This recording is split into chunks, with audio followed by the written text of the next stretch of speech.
सहित भगवान की है आरती, पापियों को पाप से तारती। पावन पुनीत पापों को मिटाने वाला, हरि दर्श कराने वाला। ये शांति गीत पावन पुनीत पापों को मिटाने वाला, हरि दर्श कराने वाला। ये सुख करनी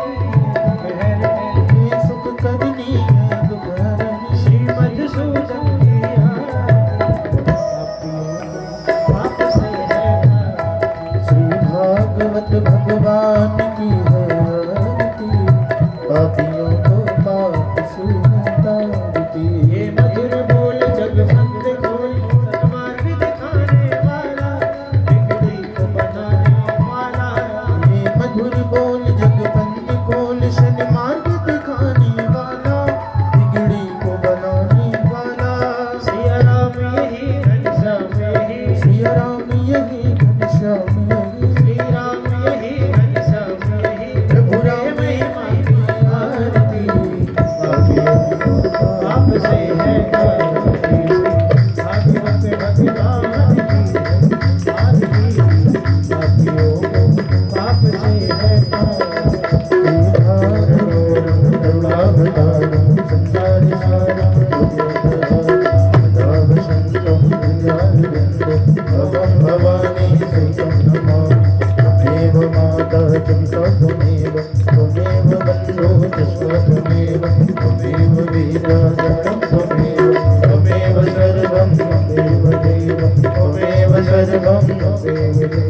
त्वमेव सर्वं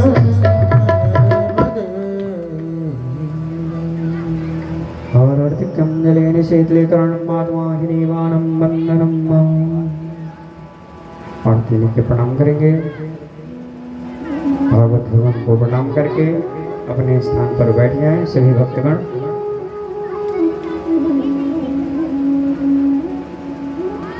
आप सब भक्तों से निवेदन है बैठ जाए। महाराज जी के द्वारा मुखारविंद से श्रीमद् भागवत कथा का रस स्वादन करते हुए अपने जीवन को धन्य बनाए। जय श्री राम, जय श्री कृष्ण।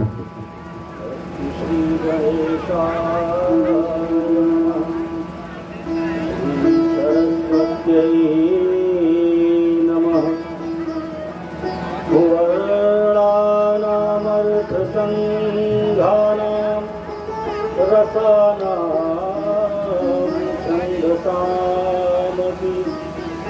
मङ्गलानां जगत्कारं वन्दे वाणी विनायकौ भवानी शङ्करौ वन्दे श्रद्धा विश्वासरूपिणौ व्याघ्रां विना न पश्यन्ति सेत्थः स्वान्तस्थमीश्वरम्। गुरुर्ब्रह्मा गुरुर्विष्णु गुरुर्देवो महेश्वर, गुरु करुणाकरन्तं श्रीरामचन्द्रं शरणं प्रपद्ये। सच्चिदानन्दरूपाय विश्वोत्पत्त्यादिहेतवे तापत्रयविनाशाय श्रीकृष्णाय वयं परम मंगलमय परात्पर दिलेश्वर अकारण करुणा बनने वाले भक्त वांशा कल्पतरु भगवान श्री राधा माधव और उनकी वांगमयी प्रतिमूर्ति श्रीमद् भागवत महापुराण। आज द्वितीय दिवस की कथा में हम लोग प्रवेश करें। आइए इससे पहले मन और वाणी को पवित्र करने के लिए सब कोई मिलकर भगवान के पावन नामों का संकीर्तन करें। राधे गोविंद गोविंद राधे, राधे गोविंद गोविंद राधे, राधे राधे गोविंद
मंगल भगवान की जय। श्रीमद् भागवत महापुराण की।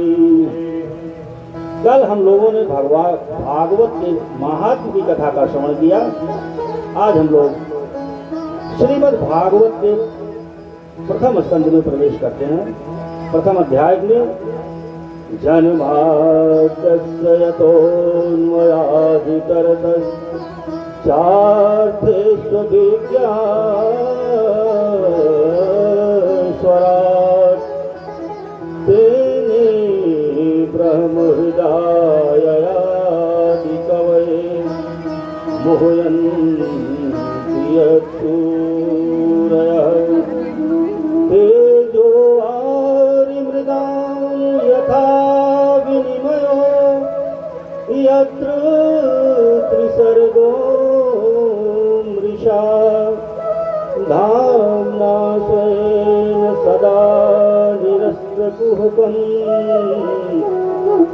सत्यं परं धीमहि। हमारे भगवान कैसे हैं?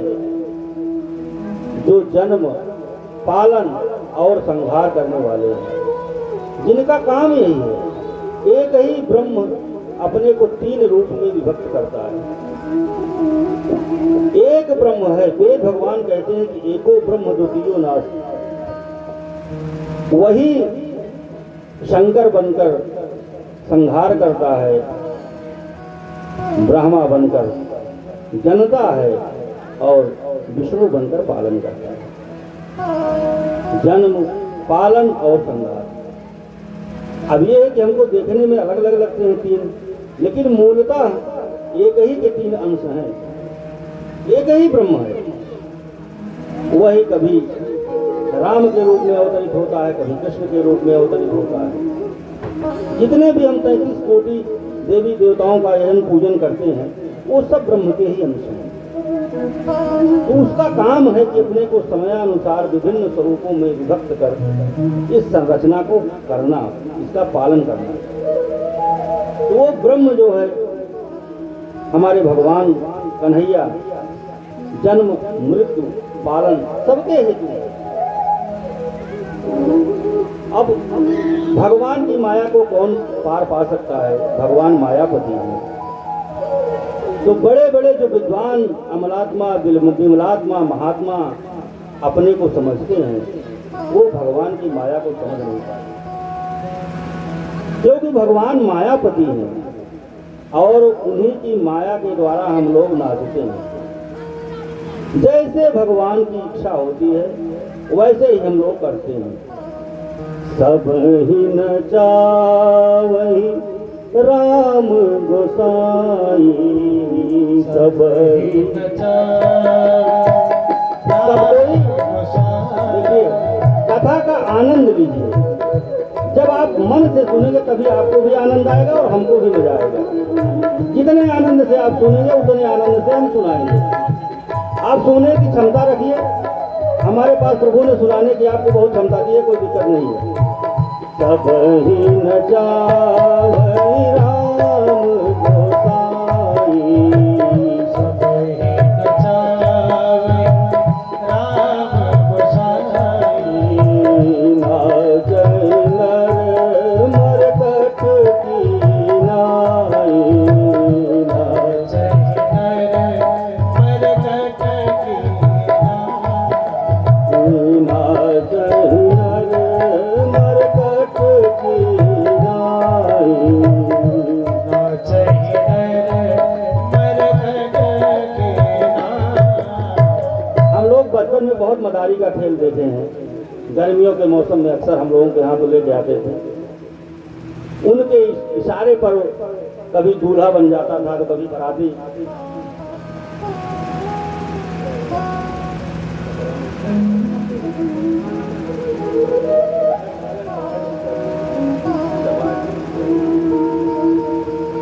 तो जैसे मदारी बंदर को नचाता है और बंदर उसके इशारे पर नाचता है, ठीक उसी प्रकार अब भगवान की तुलना मदारी से तो हम नहीं कर सकते, लेकिन गोस्वामी जी कहते हैं कि ठीक उसी प्रकार भगवान के इशारे पर ये जीव नाचता है। जैसे उनकी इच्छा होती है वैसे ही आपसे करवा लेंगे, आप ना चाहते हुए भी करेंगे। तो भगवान की माया में बड़े बड़े विद्वान भी मोहित हो जाते हैं। ऐसे हमारे भगवान की क्षमता है। जहां तीनों सर्ग, समझिए कि तीनों सर्ग जहां होते हैं, जहां प्रकट होते हैं, जैसे अद्वैतवादी जो है इस संसार को मिथ्या मानते हैं, लेकिन ये संसार वास्तव में समझा जाए तो मिथ्या नहीं है। भाई भगवान जब मिथ्या नहीं है तो भगवान की रचना ये संसार कैसे मिथ्या हो सकती है? हाँ, ये संसार नश्वर अवश्य है, लेकिन उसको हम मिथ्या नहीं कह सकते, क्योंकि जो चीज बनती है वो बिगड़ती है। भगवान भी जब अवतार लेते हैं तो उनको अपनी लीला समेट कर जाना पड़ता है। अब कह दो कि भगवान झूठे हैं तो ऐसा तो संभव नहीं है। तो भगवान की रचना भी झूठी नहीं है, बस ये है कि उसका सब समय है। समय आने के बाद सबको अपनी, भगवान को जब लीला का संवर्धन करना पड़ा, समेटना पड़ा, तो हम लोग भी कितने दिनों के लिए आएंगे? जितने दिनों के लिए भगवान चाहते हैं उतने दिन हम रहते हैं, इसके बाद हमें जाने जाना है। धाम्ना स्वेन सदा निरस्तकुहकं सत्यं परं धीमहि। उस ऐसे सामर्थ्यवान भगवान का हम सब लोग मिलकर ध्यान करते हैं। बोलिए भक्तवत्सल भगवान की। अब सूत जी महाराज शौनक ऋषियों को श्री नैमिषारण्य की पावन धरती पर कथा का श्रवण कराते हैं। तो शौनक के साथ 88,000 और ऋषि थे। तो अब 88,000 ऋषि अगर मिलकर कोई प्रश्न पूछे तो शोर हो जाएगा। तो उसमें सर्वश्रेष्ठ शौनक जी को आगे करके प्रश्न पूछते हैं।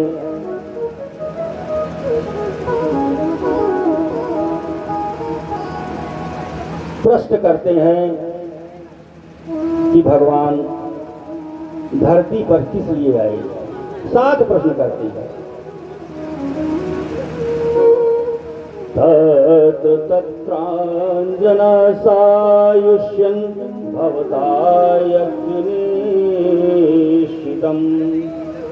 पुंसामेकान्ततः श्रेय तत्र संस्ततुमर्हसि।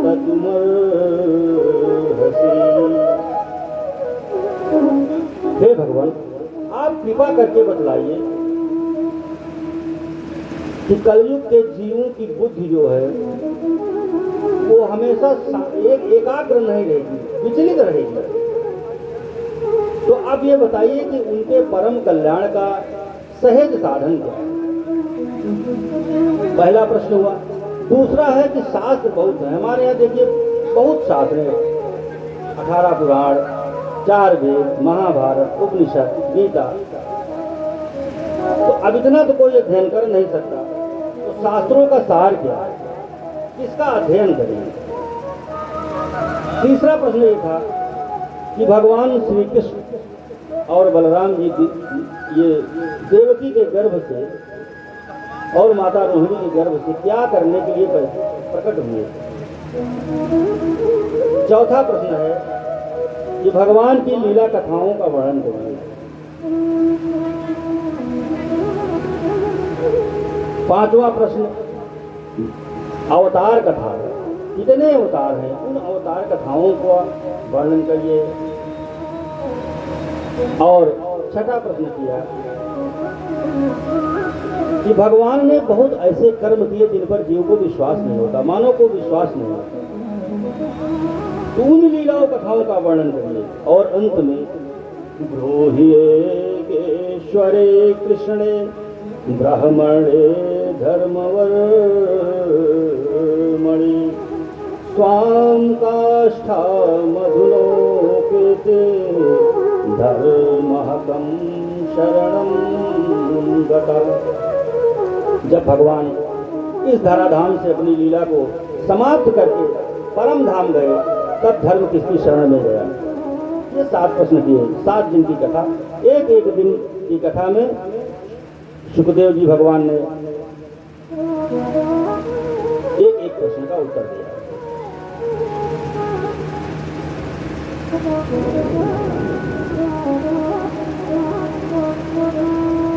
अब भगवान के अवतार कितने हैं? हम सब लोग जानते हैं कि भगवान के 24 अवतार हैं। सनक, सनंदन, सनातन, सनत कुमार, ये भगवान के पहले अवतार हैं। शुकर भगवान दूसरे अवतार हैं, जिनकी कथा हम लोग आगे सुनेंगे। नारद जी, जो समझिए कि उस जमाने के वीआईपी किस्म के पत्रकार थे, वैसे तो कहा नहीं कहा जा सकता, लेकिन सारी सूचनाएं स्वर्ग से लेकर धरती तक आदान प्रदान करते थे। नर नारायण के रूप में चौथा अवतार था कपिल भगवान, जिनकी कथा भी हम आगे श्रवण करेंगे। इसी पुराण में वो 5वें अवतार थे। छठे दत्तात्रेय जी हुए। 7वें अवतार आकुति नामक पत्नी के रूप से यज्ञ भगवान प्रकट हुए। 8वां ऋषभ देव जी, जिन्होंने जैन धर्म का प्रवर्तन किया। इसी प्रकार से 9वें अवतार पृथु महाराज हुए। 10वां भगवान ने मत्स्य अवतार ग्रहण किया। 11वां, जब समुद्र मंथन की कथा हम लोग आगे सुनेंगे, कच्छप अवतार उसमें लिए। धनवंतर के रूप में 12वां अवतार, मोहिनी के रूप में 13वां अवतार, और 4थे रूप में भगवान नरसिंह का अवतार ग्रहण करे, जिनकी कथा हम लोग आगे सुनेंगे। 15वां वामना अवतार, 16वां परशुरामा अवतार, 17वां व्यास जी के रूप में भगवान ने अवतार लिया, जिन्होंने इस पुराण की रचना करी है। और हमारे अयोध्या में प्रकट हुए राजा राम 18वां अवतार। 19वें अवतार में बलराम जी, 20वें अवतार में श्री कृष्ण जी, जिन्हें के चारों तरफ ये भागवत की कथा चलेगी। 21वां बुद्धावतार। 22वां अभी कलयुग में कल्कि भगवान संभल में प्रकट होंगे, जहाँ दुनिया भर का विवाद भी हो रहा था।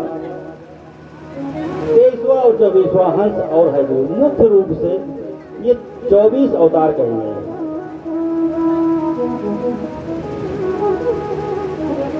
इन सब की कथा हम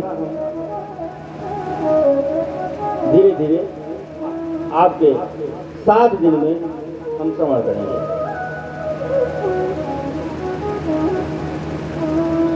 मुख्य बात यह है कि हम लोगों का कल्याण इसी श्रीमद् भागवत महापुराण से होगा।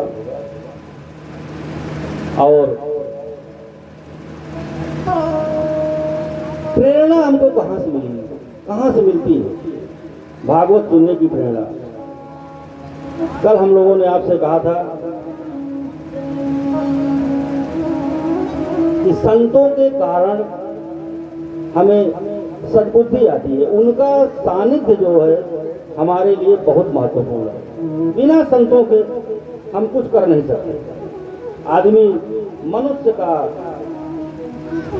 मन जो है बड़ा चंचल होता है, इधर उधर भटकता रहता है, तो एक सही दिशा संत ही दिखाते हैं। तो संतन के संग लाग रे,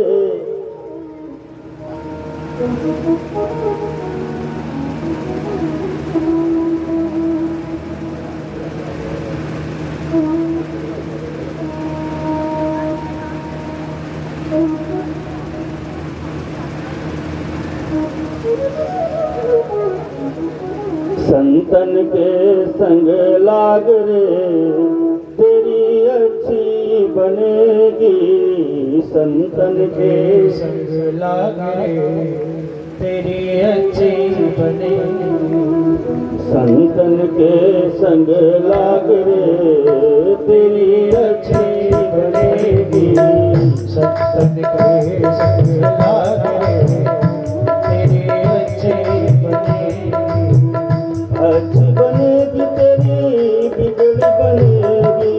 अच्छी बनेगी तेरी बिगड़ी बनेगी। अच्छी बनेगी तेरी बिगड़ी बनेगी। अच्छी बनेगी तेरी बिगड़ी बनेगी। होय तेरो बड़ भाग रे। होय तेरो बड़ भाग तेरी अच्छी के संग लागे तेरी अच्छी। सभी गाइए भाव से।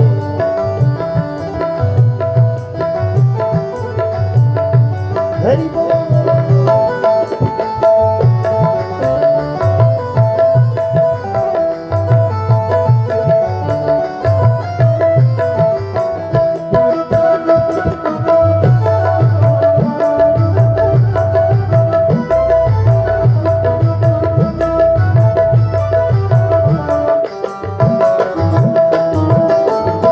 अब बताओ किसकी किसकी बनी? द्रौपदी 5 वर्ष के बालक थे। नारद जी जैसे संत का सानिध्य प्राप्त करके भगवान का 5 वर्ष की अवस्था में 5 वर्ष का बालक जो ठीक से बोल भी नहीं पाता, वो नारद जी जैसे संत की कृपा से भगवान का दर्शन प्राप्त किए और भगवान जाकर उनको दर्शन दिए। ध्रुव जी की बन गई, प्रहलाद जी की बन गई। जी की बन गई, प्रहलाद जी की बन गई। ध्रुव जी की बन गई, प्रहलाद जी की बन गई। जी की बन गई, प्रहलाद जी की बन गई। हरि सुमिरन में जाग रे। हरि सुमिरन में जाग रे। तेरी अच्छी बनेगी। सत्संग के संग लागे तेरी अच्छी बनेगी।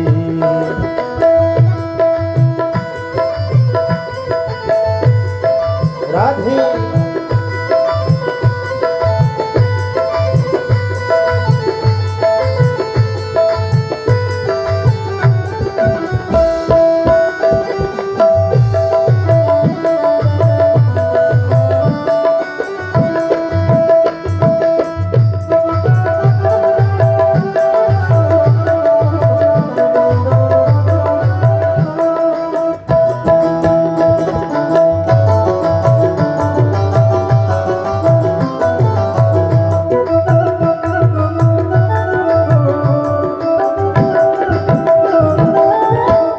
भागा से तुम्हें हंस करेंगे।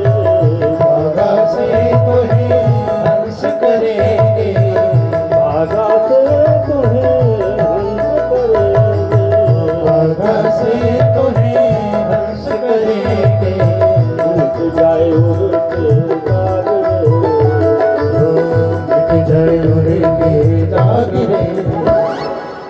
तेरी अच्छी बनेगी। मिट जाए उड़के दाग रे। तेरी अच्छी बनेगी। संसद के संग लाग रे। तेरी अच्छी बनेगी।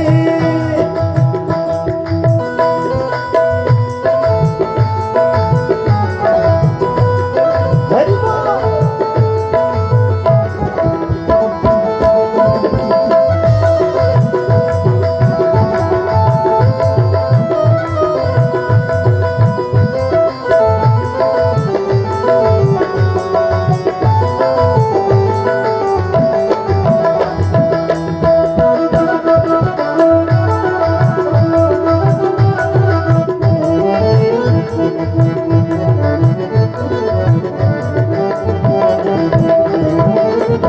हम लोग जो रात में एक तो सपना हम लोग रात में देखते हैं, जग गए नींद खुल गई। दूसरा सपना जो हम दिन का प्रोग्राम बनाते हैं, ये करेंगे वो करेंगे, तो हम लोग इसी मोह रूपी सपने में जी रहेंगे, जो कि ये सच्चाई नहीं है। संत क्या करता है, इस मोह रूपी सपने को छुड़ाकर आपको भगवत प्राप्ति कराता है।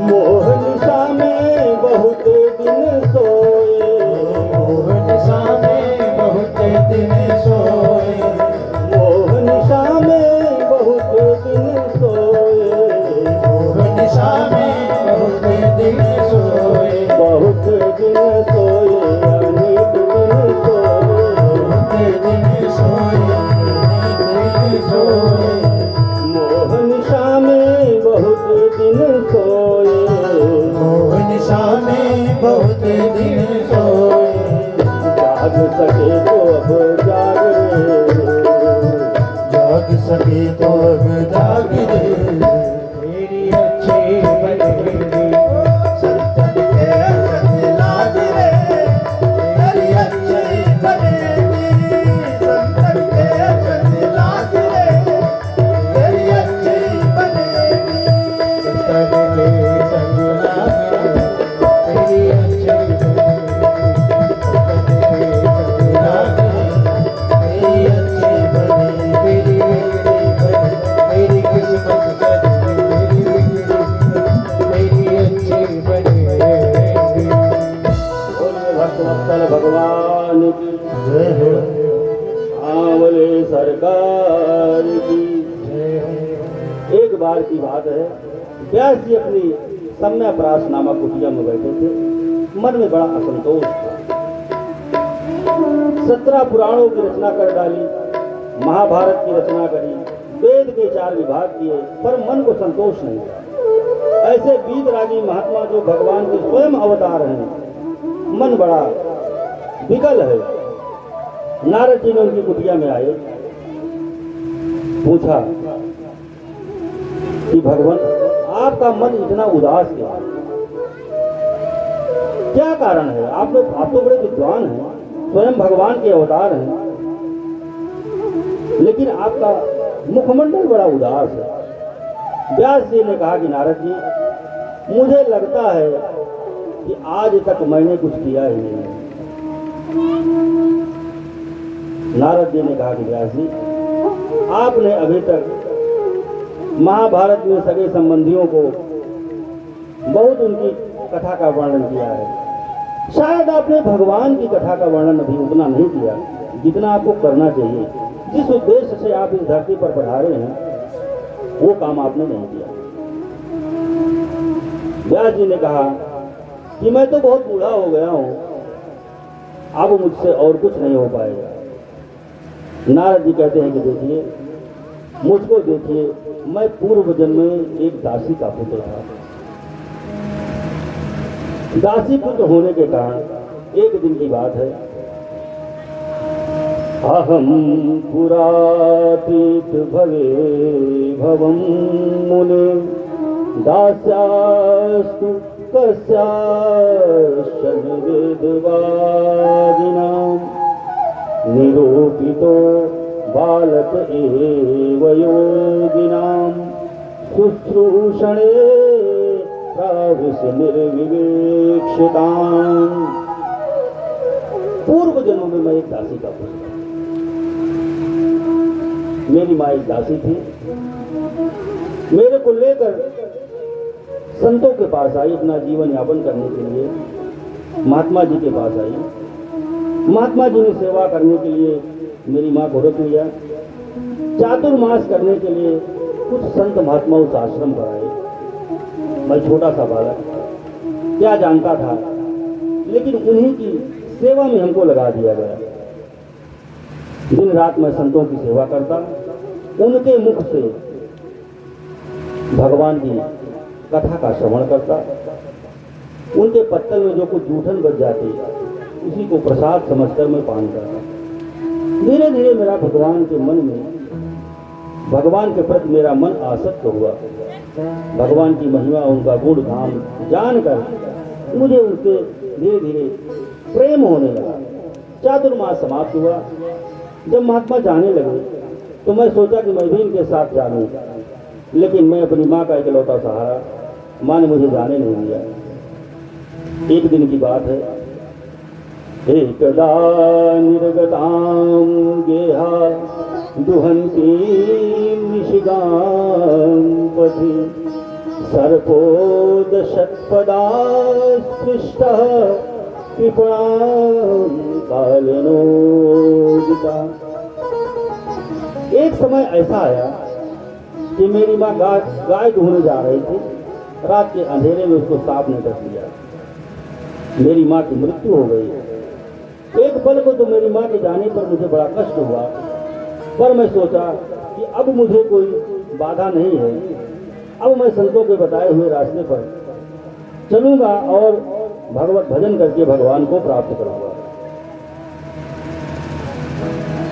मेरी तपस्या जब पूर्ण हुई तब मुझे दूसरे रूप में, दूसरे जन्म में ये नारद जी का रूप मिला। और नारद जी सोचो भगवान के अवतार बने, ये है संतों की महिमा। तो जब मैं दासी का पुत्र होकर इतने मैं नारद बन सकता हूँ, भगवान का अवतार प्राप्त कर सकता हूँ, तो आप तो स्वयं भगवान के अवतार है ही हैं। फिर आपको इसको लिखने में, भगवान की कथा का वर्णन करने में क्या दिक्कत है, क्या आपत्ति है? भगवान की ऐसा गुण है, ऐसा लीला है कि आत्मारामस्य मुनयो निर्गंधाय पुरोक्रमे कुर्वन्ति हेतुकीं भक्ति इत्थभूत गुणो हरि। भगवान का गुण ही जीव को अपनी ओर आकर्षित करने वाला होता है। जैसे कन्हैया को देखो, तिरछी चितवन गोपियां भगवान के ऊपर कितना आकृष्ट होती है उनके हाव भाव से। जब भगवान एक तिरछी नजर देख लेते थे तो सारी गोपियां राधा भगवान को पाने के लिए कितनी लालायित होती थी। उनकी नजर देखकर राधिका कहती है कि तोरे नैना नैना रे तोरे नैना, तोरे नैना के लागी कटार सजनी, तोरे नैना के लागी कटार सजनी, तोरे नैना के लागी कटार सजनी। भाव से आनंद लीजिए सब कोई। तोरे नैना नैना रे तोरे नैना,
तब तक इतना व्याकुल रहते थे। और नैना की लागी कटार सजनी, और नैना की लागी कटार सजनी, तो चैन पावे ना मनवा हमार सजनी, चैन पावे न मनवा हमार सजनी, और नैना के लागी कटार सजनी, और नैना के लागी कटार सजनी, और नैना नैना रे तोर नैना नैना तोर नैना कटार सजनी।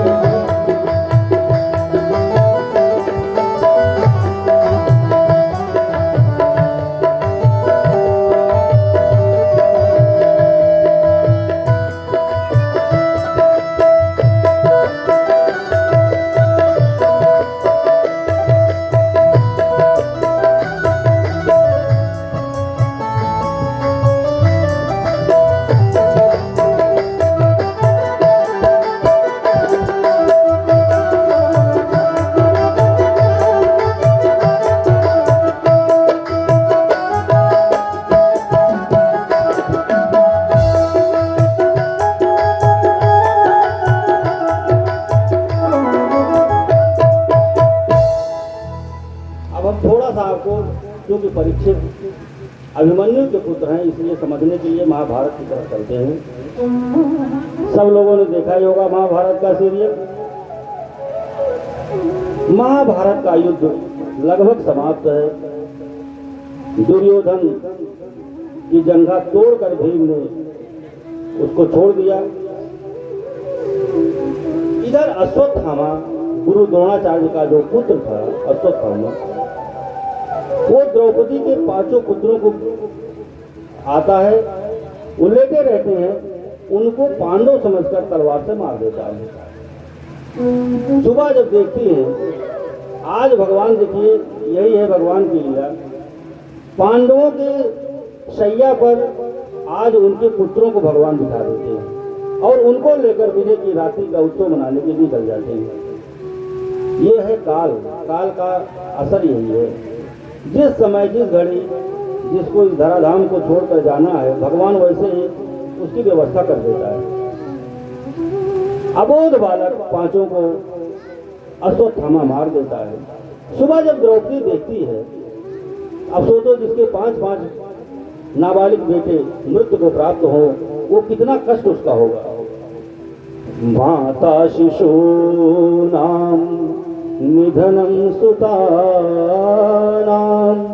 निशम्य घोरं परितप्यमाना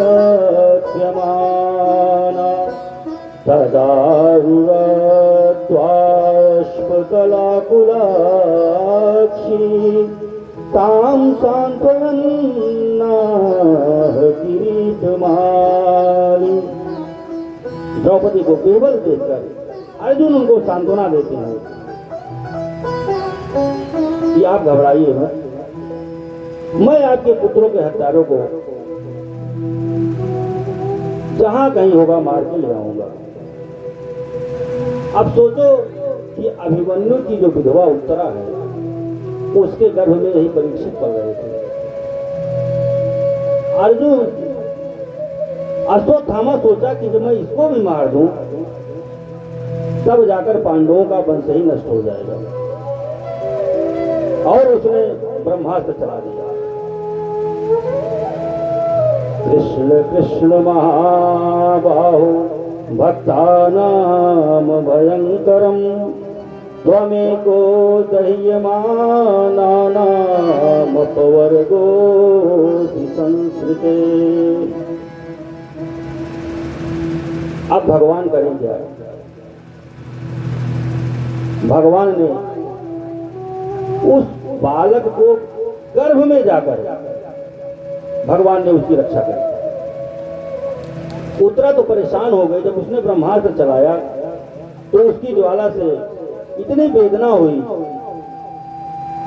कि उत्तरा चिल्लाने लगी और भगवान को पुकारने लगी, पाहि पाहि महायोगिन देव देव जगत्पते नान्यं तद्भयं पश्ये यत्र मृत्यु परस्परम।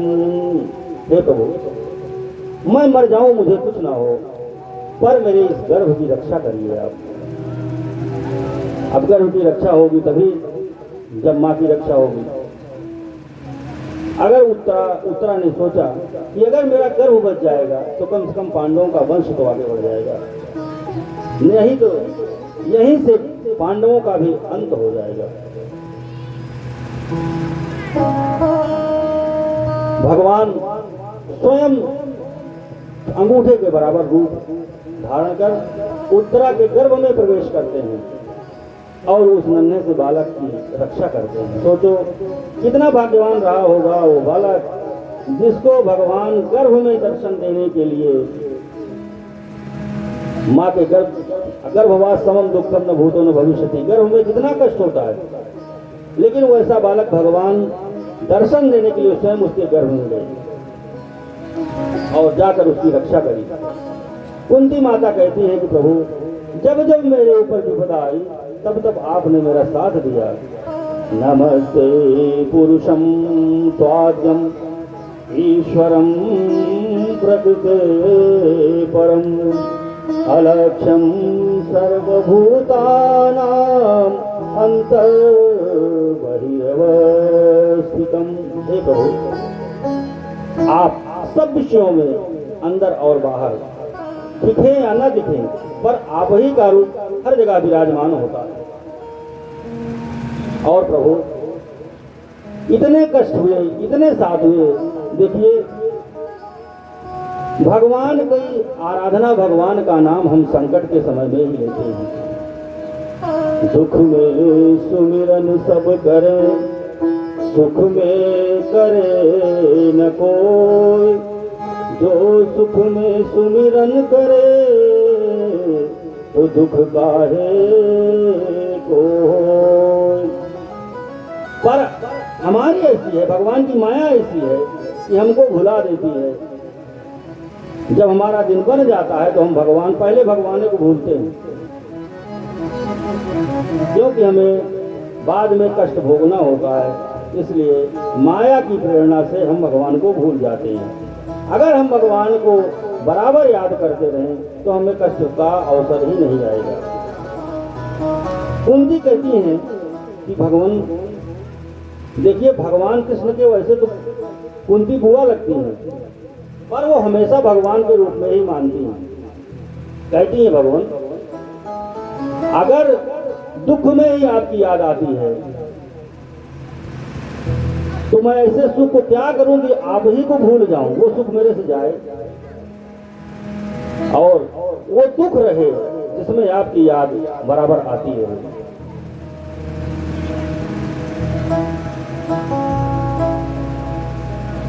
अब भगवान युधिष्ठिर जो महाभारत के मैदान में सरसैया पर पड़े हैं, जिन्हें इच्छा मृत्यु का वरदान है, प्राप्त है, जब चाहें तब मरे, वो उत्तरायण की प्रतीक्षा कर रहे हैं। उपयुक्त समय आया, भगवान युधिष्ठिर आदि पांडवों को लेकर पितामह के सामने जाते हैं। पितामह सरसैया पर लेटे हुए हैं। जब लोगों को पता चला कि भगवान स्वयं आ रहे हैं तो सारे ऋषि मुनि, वशिष्ठ आदि जितने थे उस समय के ऋषि मुनि, सब जो है आ जाते हैं। अब युधिष्ठिर, इसका दो कारण था। एक तो भगवान का दर्शन करते हुए पितामह को प्राण त्यागना था, दूसरे युधिष्ठिर को पितामह से उपदेश दिलवाना था। लेके आते हैं, पितामह के सामने प्रणाम करते हैं। सूत जी कहते हैं कि पितामह ने युधिष्ठिर आदि को दान धर्मान राज धर्मान मोक्ष धर्मान विभागशः स्त्री धर्मान भगवत धर्मान समासव्यासयोगतः।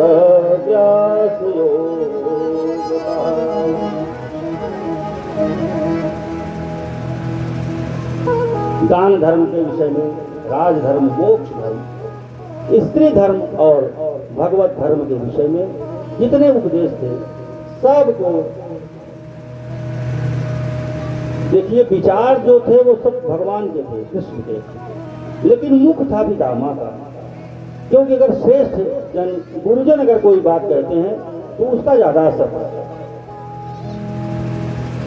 उपदेश दिया, इसके बाद पितामह जी का समय आया जाने का, भगवान से प्रार्थना करी और उनकी स्तुति करी।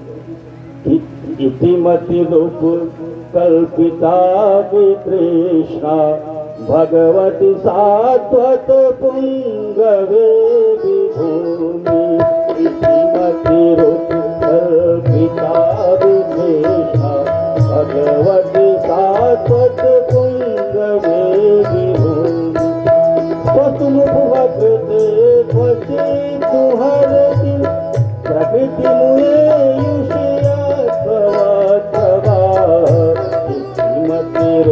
कल्पिता वितृष्णा भगवती सात्वत पुंगवे विभूमि।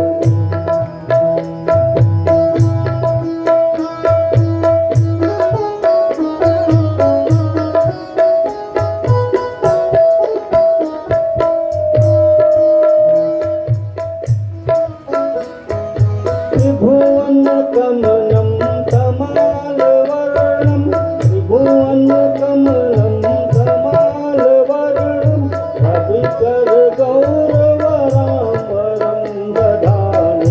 वपुरलकुलावृताननाथं, वपुरलकुलावृताननाथं, विजय सखे रतिरश्मिनवता। श्रीमती कल्पिता वितृष्णा भगवती सात्वत पुंगवे विभूमि। पितामह जी कहते हैं कि हे भगवान, मृत्यु का मेरा समय आ गया है और अपनी मैं इस चंचल बुद्धि को आपके चरणों में निवेदित करता हूँ। हे यदुकुल शिरोमणि, हे नारायण, आप जब तक मेरा प्राण न निकले आप मेरे सामने खड़े रहेंगे। सोचिए क्या दृश्य रहा होगा, साक्षात नारायण जिसके सामने खड़े हैं और भगवान के सामने ही पितामह ने अपने प्राण को त्यागे। ये होता है भजन का प्रभाव। इसलिए हम लोगों को किसी भी अवस्था में, किसी भी परिस्थिति में हैं, घर का काम कर रहे हैं, भगवान का नाम लेने में कोई आपत्ति नहीं है। गोस्वामी बाबा ने इतनी हम लोगों को छूट दे रखी है कि भाय को भाय अनख आलस, भाय को भाय अलख आलस, भाय को भाय अलख आलस।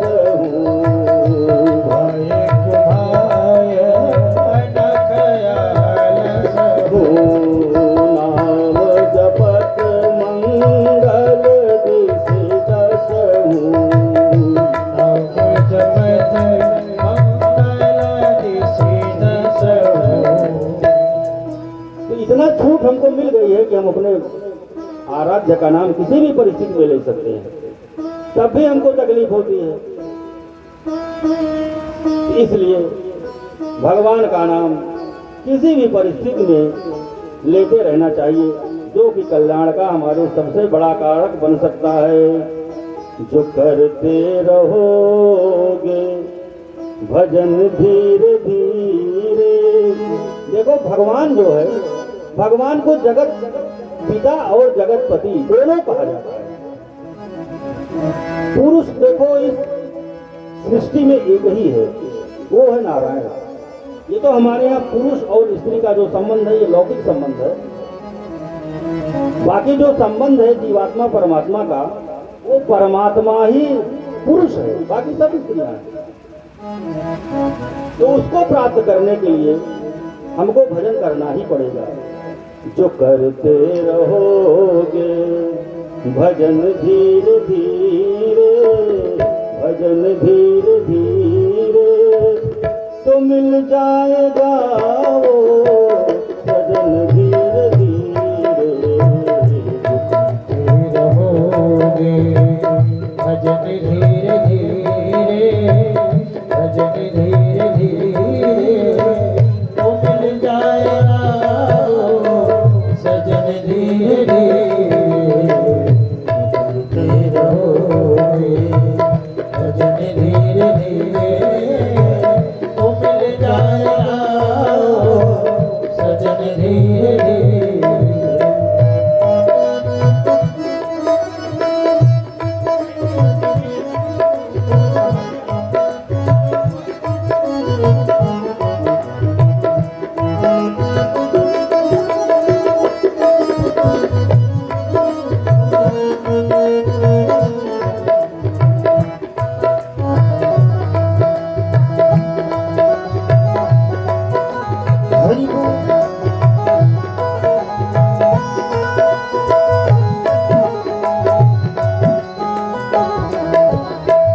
अगर हर से मिलने की दिल में तमन्ना, अगर हर से मिलने की दिल में तमन्ना, दिल में तमन्ना, अगर हर से मिलने की दिल में तमन्ना, दिल में तमन्ना, करो शुद्ध अंतः करण धीरे धीरे, करो शुद्ध अंतः करण धीरे धीरे। करते रहो भजन धीरे धीरे, तो मिल जाएगा वो सजन धीरे धीरे।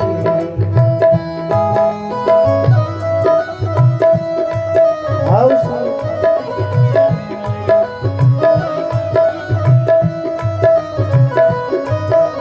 हरि बोल।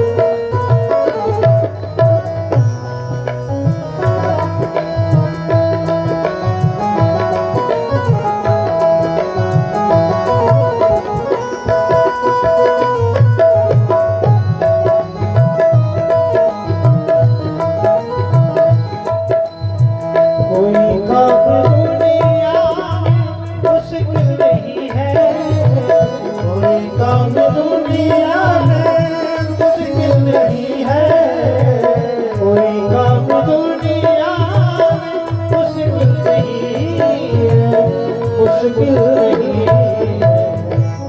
काम दुनिया में मुश्किल नहीं है, मुश्किल नहीं है। जो करते रहो शुद्ध जतन धीरे धीरे, जो करते रहो शुद्ध जतन धीरे धीरे, जो करते रहोगे भजन धीरे धीरे धीरे, भजन धीरे धीरे, तो मिल जाएगा वो सजन धीरे धीरे, तो मिल जाएगा वो सजन धीरे धीरे, तो मिल जाएगा वो सजन धीरे धीरे, तो मिल जाएगा वो सजन धीरे धीरे। तो करते रहोगे सजन धीरे धीरे, तो करते रहोगे सजन धीरे धीरे। बोलिए भक्तवत्सल भगवान की। श्रीमद् भागवत महा